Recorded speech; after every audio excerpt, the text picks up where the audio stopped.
Hey guys, I am Ultra Tiger 0425, and today we're getting into a Dragon Ball Z related topic. This one especially I been trying to get into.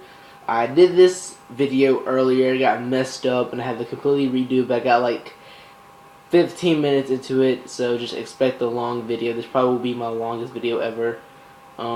It should be, because I'm planning on going from 30 to 45 minutes discussing this.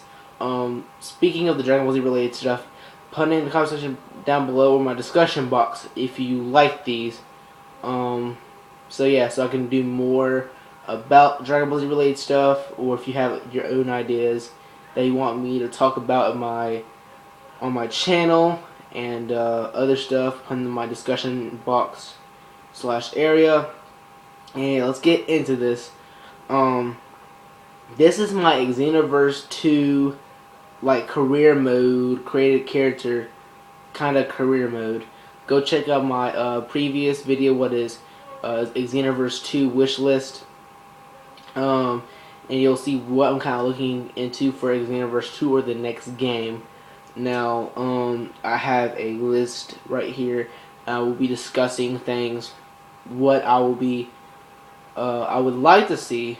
I kind of shared some ideas, and the reason why this video will take longer than just me talking about ideas, I will be actually saying this whole career mode. Like, I will be discussing the step by step in the career mode of the way I want it to go. So if you have anything to do with Funimation or any of the people who make Dragon Ball Z games, if you can talk about these ideas, if you like them to them, or if you're a person who actually works on the games or related stuff to that, these are my ideas. Alright, now let's get straight into this. Now the storyline's a lot different because Goku is not around. What I mean is he never goes to Earth. How does he not go to Earth? This is how. When Bardock sends Goku to Earth, you gotta remember, if you ever seen the Dragon Ball whatever it was called, where Bardock, you get to see Goku's mom and all that. You gotta remember in that, I'm kind of basing this off of this a little for the beginning part. Vegeta is with Raditz and Nappa. They're on a distant planet. While they are on this planet in this version, they see Kakarot / Goku's space pod. They go and they obtain the space pod and see that it is Kakarot in there. They, in this one as well, Vegeta knows what Frieza's plan is from overhearing him discuss it with his fellow minions. And Vegeta's like, alright, we got him, and he's been like assembling a squad of Saiyans. He's trying to, at least, and this is before Frieza blows up the planet. And, you know, he's been trying to assemble some Saiyans to take over against Frieza. He gets Kakarot, and right when they get him, Brad's like, oh, this is my new baby brother. You know, his Kakarot. And Vegeta's like, okay, you know, Raditz, you're pretty decently strong Saiyan, so I'm gonna give him a chance. But if he's not at least high on power level, or if he's not nowhere near close to our strength, I'm gonna just throw him aside as trash, and that's it. That's the end of it. Now with Goku being gone, there will be a lot of misleadings and a lot of missing parts to Dragon Ball, and there will be a part in this I'll be discussing where Goku actually comes into the story plot. Alright, now getting into Dragon Ball. Now, Dragon Ball without Goku, of course, there's still going to be Krillin, there's going to be Yamcha, there's going to be Tien. Their backstories in the meeting Master Roshi and the tournament is it's too much to get into. Now, this is based off the character, so I will not be discussing like their whole backstories and all that, because this is about your character, our created character. You understand? So with this now, you know, Krillin and Yamcha are all trained under Master Roshi. Tien joins Master Roshi later on. Blah blah blah blah blah. Now Kami. Now without Goku, there's no Goku or someone strong enough to fight Piccolo. Kami is aware of his existence and begets the eternal dragon to wish him eternal youth to fight Piccolo. And of course, you know, if you ever remember from Dragon Ball when Kami had a little jar trying to obtain Piccolo, he has the jar this time around, and he gets Piccolo, and he keeps him in the jar for a couple years, and about the time the Saiyan arc starts, this is where your character comes in. Now, I also discussed in my wish list video that I wish every race had their own different stories. Now, in this one, I'll be using the male Saiyan, the male Earthling. Now, whenever I was doing the video I was doing earlier when before it got messed up, I was discussing some things, and I was like, oh snap, that does not make no sense, so I'm glad I get to redo it now. So yeah, like, thinking about the humans and the Earthlings, and I got some things between the Saiyans and the Earthlings confused. Like the Zenkai boost, I completely forgot only Saiyans get that after a battle. So I was like, alright, gotta completely change everything now. And, you know, this is what I came up with. Okay, the Saiyan arc starts. Raditz is there on planet Earth. Why? Why without Kakarot? Well, what's the point? Vegeta is also aware of Dragon Balls after Frieza goes on Namek talking about the Dragon Balls. He's like, okay, we need to go and get the Dragon Balls on Earth so we can get our immortality and stop Frieza once and for all. And Vegeta, aware of Earth's kind of like weak base, it's not really strong or has any kind of warrior race that he knows of. And in their own like little database, the Earth is known for having an average human having a power level of only 5. So he's like, okay, he sends down Raditz. That's how Raditz gets there. Now, who does he go up against? Goku and Piccolo, because remember, Piccolo's in the jar and Goku's with Vegeta. So, Chiaotzu and Krillin, who are the weaker ones, steps in.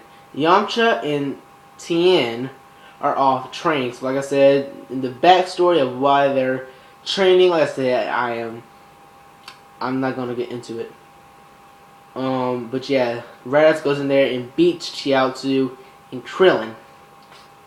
And with with Tien and Yamcha training, and Chiaotzu and Krillin, you know, dead, they were both defeated.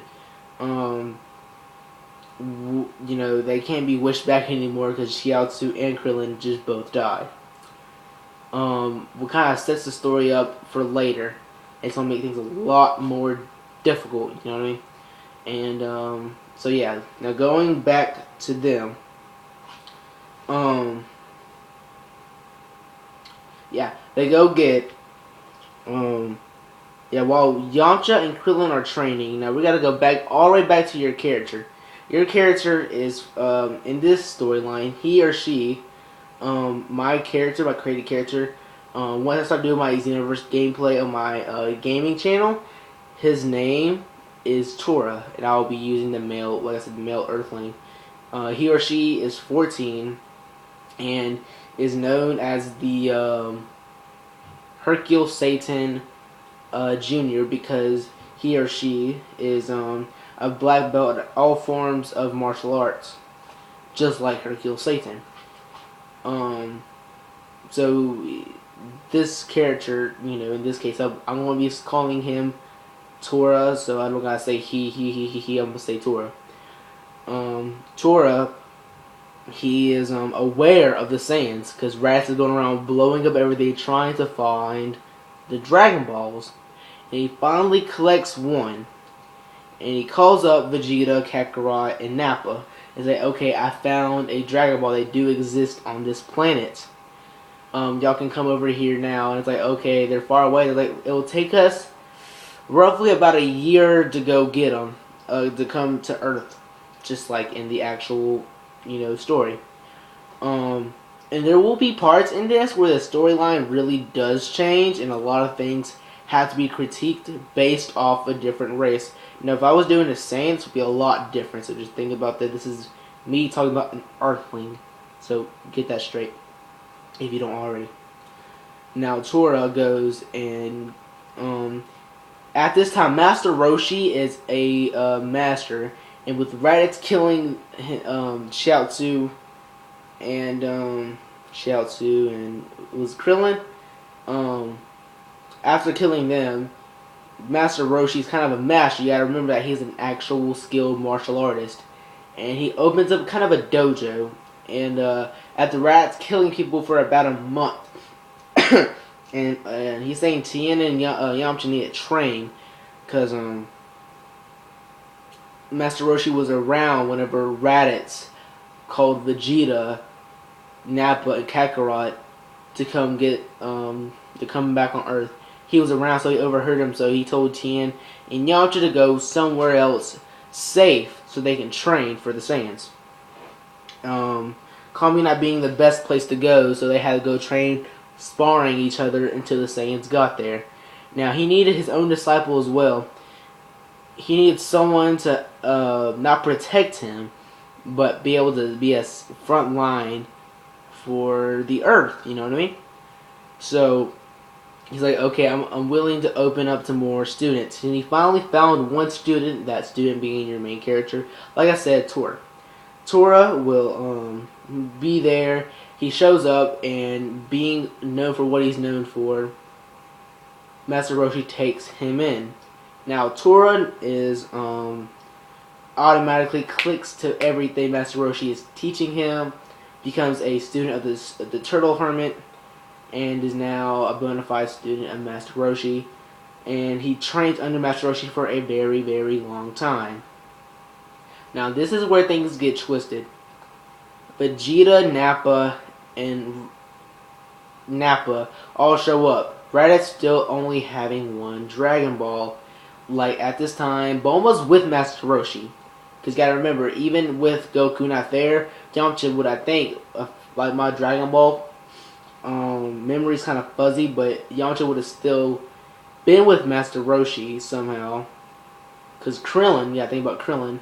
And somewhere in the storyline, Yamcha would have introduced Bulma to Master Roshi. Because Master Roshi may or may not want the Dragon Balls, or something like that.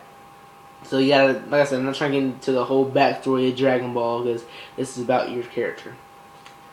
Now, with this, a year passes, and the Saiyans arrive. Now, Tien and Yamcha are ready. Their power levels are not really high, but in this case, and they're actually pretty darn strong. From sparring one-on-one for Relentless for about a year. So, think about them really being the hyperbolic time chamber, and they just now came out. And they're fighting, they defeat the Cybermen. In this case, Yamcha actually didn't get killed by the Cybermen. But when it came to actually fighting the Saiyans, in this case, Kakarot was only strong on Earth because he had the trade with King Kai and Kami and Korin or whatever. So his power level was around the same amount as Raditz. So that's about that. Now, alongside all of this, Tien and Yamcha get defeated. Now, this is where Master Roshi steps up Tora's training. Now, you become a lot more stronger, and things get harder for you. And now we're going to get a little bit into power levels now. At this point, about training with Master Roshi for about a year, probably around 50 or 60. He's got to remember, it's like, okay, you're still an Earthling, and before you started with Master Roshi, your power was about 5, something like that, you know what I mean? And your power level boosted to a good 50 or 60, you know what I mean? Now, you go, and at this point, you don't got the ability of flight. I'm pretty sure wasn't it Master Roshi who gave Goku the flying Nimbus? I think. So Master Roshi gives you the flying Nimbus, and you go up to Kami's tower. Now in this case, Kami's really strong, but the Saiyans are still be able to beat him even with his youth. Because you gotta remember, Vegeta and Namek were extremely strong, and if Kami's Dragon Balls couldn't even beat them or make them vanish, Kami wouldn't stand a chance even with his youth beating them. So, they get him, but they cannot kill him because of the Dragon Balls, remember that. So, they keep him locked away, and, until they find the Dragon Balls, and they eventually find the Dragon Balls. Then your character with Flying Nimbus, the sky gets dark and then black because they're about to summon Shenron. And Master Roshi's like, holy crap, that's Shenron. They're about to summon him because everybody's aware of the Saiyans. Even Master Roshi and apparently your character. So your character goes up into Kami's lookout, I think. That's what it's called. And you go and you find the Saiyans. After that, you go up there, you're hiding, you're standing up there after going up to the very top, but you're being careful because you can sense a strong power level right there in front of you, you know what I mean? So you kind of hiding and dunking on the top, like not on top, but like kind of having your hands on the little thing, trying to hold yourself, and you try to look over at what they're doing. And all of a sudden you hear Kami saying, please don't summon don't ask for eternal youth because, you cannot, not eternal youth, eternal power so they can beat Frieza because it's not within Shenron's power. It's really Kami saying, like, hey, don't do it because it's not going to work. And, you know what I mean? And by the time they do that and they find out it's useless, they're going to end up killing Kami and all that stuff. So you hear the voice, your character hears the voice, and he rushes over when they're asking for the wish. They're about to ask for the wish. And you run over right where Kami is, and they think they cannot sense your power level. They only have scouters. You gotta remember that. And with the scouters, they can't sense you, but they think you're there, but they only think it's a bug at first because they have Shenron right there. They're trying to focus on Shenron. What their true wish is, though it's eternal or immortality. They're still trying to find a way to really say it now that they actually got Shenron right there. And you see Kami, you kind of free him from the jail or whatever he's in. And he's like, okay, I need you to make a wish. I am not strong enough, and I've already got my full power, but you have a lot of potential. And he said, go to Shenron and ask for him a very specific wish. Then you rush over, and right when they're about to ask, Kami says, pause, stop. And then your character's right there, like, okay, Shenron, give me the power to beat the Saiyans, to be strong as the Saiyans. Give me that power. Now, Shenron then goes and grants you his wish because you just said it before the Saiyans did. And with Kami distracting them, it's like, bam, you had the perfect time. And then that's when your character gets this huge power upgrade. Your power level boosts up to a unbelievably high thing. And your character, since it is an Earthling, you will have a buttload of power increases unnaturally due to training, because an Earthling's an Earthling. You cannot be freaking Goku Super Saiyan 3 by naturally training as a human Earthling. That is impossible. Master Roshi did, and his highest power level was 200. The only reason why Yamcha's are and all that is they trained with Kami and Mr. Popo. But naturally, their power level couldn't go higher than like 1,000. Just being completely honest. So, the power level increases, I want to say around 10 to 15,000. Just so you have enough to at least fight or have a chance against Vegeta. Because unlike Goku at Kaioken, you have your own power. And this video is taking a little longer, so this may have a part 1, part 2, and maybe a part 3. So yeah. May just cut it off later on, where this camera, it has a certain time limit, and it might just die on its, not die, but start the video on its own, just letting you know. So if it automatically ends mid-word, I'm sorry. Yeah, alright, now you go, and now this is where you actually have your first battle in the game. Sorry, it took me about 20 minutes into this video to finally get you to the first battle of the game. I will be discussing the actual battles you will have in the game to actually what you will be doing. The first match you will be doing is against Raditz, then Raditz and Nappa, then fighting no Raditz and Kakarot. Remember, they have about the same power. This is like Saiyan armor type Goku. Then you have Nappa, and then you have Vegeta. You're gonna have like 3 separate battles. You beat them, you beat Nappa, you beat Vegeta, and then that's about it. You know, I ain't gonna explain to how you beat Vegeta and all that. That's just what you will be doing. You know, of course, Vegeta's gonna go Great Ape and all that stuff. It's literally, this is all what happened in Dragon Ball Z, but it's you. Instead of Goku and everybody else, it's all just you in this scenario. So yeah, that's the Saiyan saga for the most part of it. That's your beginning. Now we're gonna get straight into Namek, the Namek saga. Now Kami explains to you that you need to revive Tien, Yamcha, Krillin, Chiaotzu. But Chiaotzu and Yamcha are kind of the underlings, and Krillin and Tien have already died twice. So only Porunga can wish you that. But he asked you to get Yamcha and Tien because they're the strongest humans, because they trained and all that. And you can wish for Krillin and Chiaotzu later. And he says you get 3 wishes on there. You can get the third one, either wishing about Krillin and Chiaotzu, or you can make your own personal wish to become stronger. Now you go on, and of course you're gonna wish the third wish to be make you strong. Just letting you know, by the way. You I forgot. I was about to say. Yeah, Kami.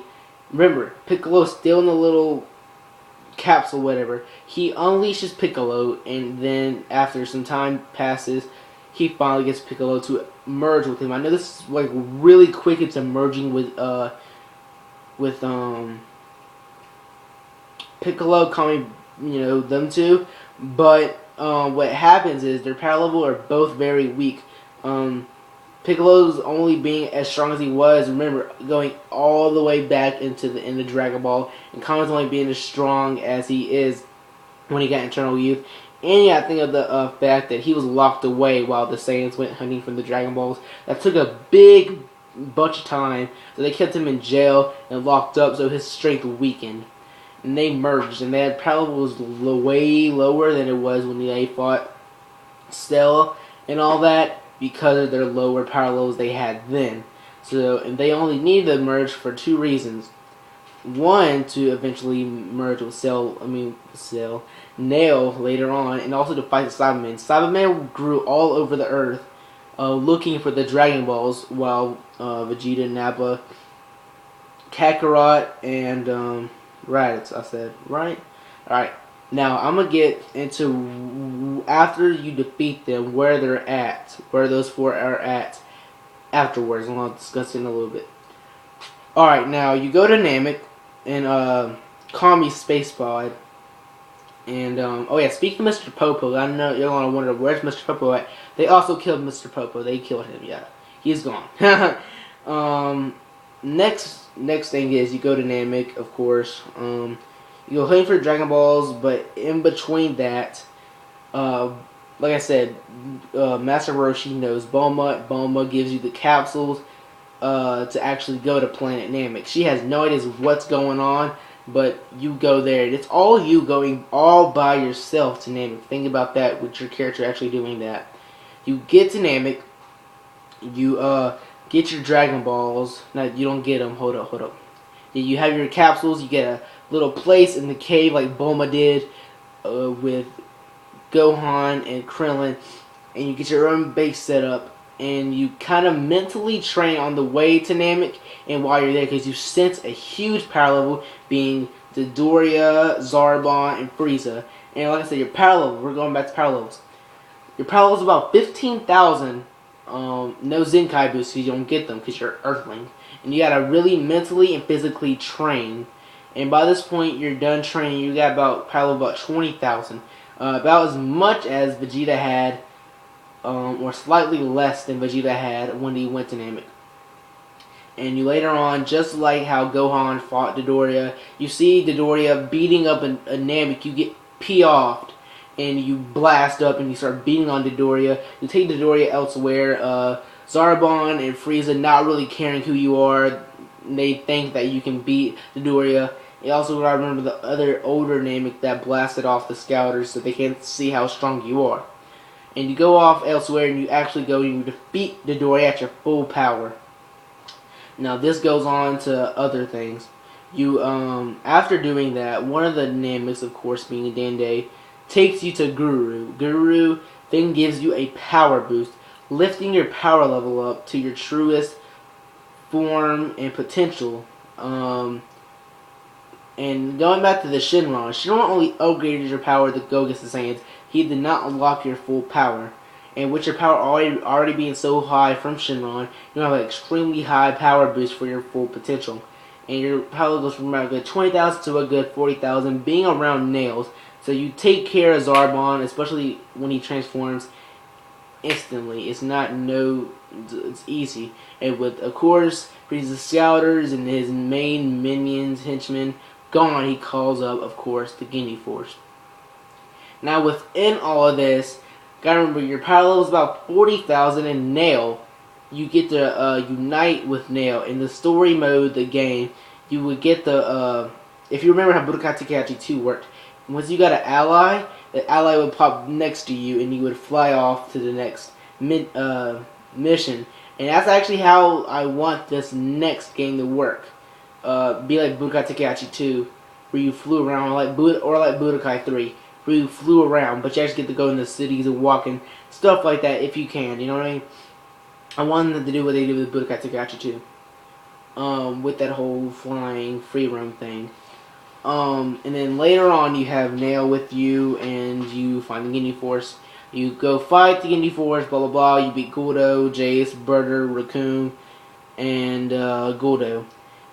Well, hold up, that's Raccoon, Guldo, Jace, and Burger. Yeah. And Ginyu is with Frieza protecting Frieza. I'm not really protecting him, but like watching over the Dragon Balls, because they got the Dragon Balls eventually. But they cannot summon it because you know why. Later on, you go on Frieza's ship just like the way Vegeta did. You go and you steal the Dragon Balls and you go and you run off. And with you is Dende and Nail, because Dende came with you and Nail after you beat the Ginyu Force. The 4 members, that is. And you get the Dragon Balls and you summon Shenron. Ginyu is coming and Frieza is coming. They cannot sense where you're at, but they had to use their scouter. They look all over. They finally found you. And yeah, you go and after you get the Dragon Balls, you summon Purunga. Now, after I discussed the whole Purunga thing and the first part of fighting Frieza, yes, there's 2 parts to fighting Frieza in this. I will stop this video because I'm pretty sure my camera's about to like go out on me. So yeah. Alright, you go, you get Purunga, you wish for Tien and Yamcha back on Earth, and you also wish for your, what will for now be your last power boost, in order to fight Frieza.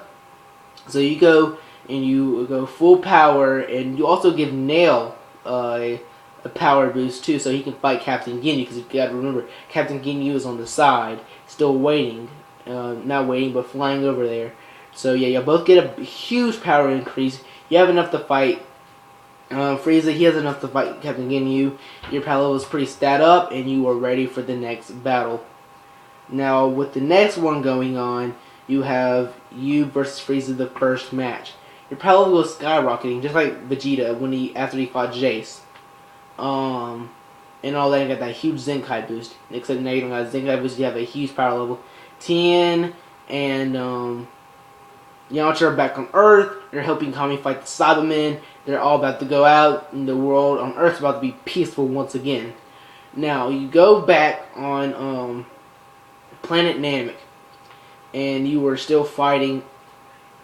Now you're about to fight with Frieza. Now you fight with Frieza, and your power is pretty much almost the same, his being 530,000, yours being about 500,000, 450,000 power level wise. I'm gonna stop talking about power levels around the Cell Saga, So yeah, just letting y'all know when I'm gonna stop talking about power levels. Some people don't like power levels. I personally do like the idea of power levels. Kind of make some characters distinct. But yeah, now the next thing going into this will be you fight Frieza. You are fighting Frieza and you're beating him kind of. It's kind of back and forth. And now but Frieza's enraged. And with that rage comes more power from him. He's demolishing you now. And then you come up with a huge, powerful technique. You're fighting him. This will be the 7th battle in the game. Because you have to fight Dodoria and Zarbon for the 4th and 5th. So this will be your 6th battle. Because remember the Nappa... No. Kakarot, Raditz, Nappa, Vegeta, then Dodoria, then Zarbon, and now Frieza. Now you fight Frieza, and at this point, he's like, okay, I got to go to my first form just to beat him. And he goes to his first form, and that's when things go crazy. Nail just gets done fighting Ginyu, but he comes over, but you cannot beat Frieza. It's near to close to impossible. Now, something you developed while on Earth is not kind of telekinesis, but a way of communicating. And just how like Goku communicated with King Kai and Nail, not communicate. Sorry, communicated with King Kai and Kami. You do the same thing here. You get Kami to wish the Dragon Balls to wish you out there because Frieza's too strong, and even with Nail with you, you're getting clobbered. You know, Kami tries his best, goes all around the world, all in a good day while you're fighting Frieza. You're still giving him a good fight, though you're about to die. You're pretty darn close to dying, even at your full power. And Kami eventually goes and gets the Dragon Balls, right? And you hit Frieza with one huge blast with all your might. And then you fly off. In this case, you stand there and you're like, okay, I gotta get stronger. And this is where the first fight with Frieza ends. Kami uses the Dragon Balls to get you and Nail and all the Nameks off of Earth. Now, though this is really early, that is what goes down. Okay, I am Ultra Tiger 0425, aka Brandon White, aka Young Bam. Be out for part 2 and a possibly part 3 to this series. For my Xenoverse 2 story mode. Have a wonderful day, and peace, man.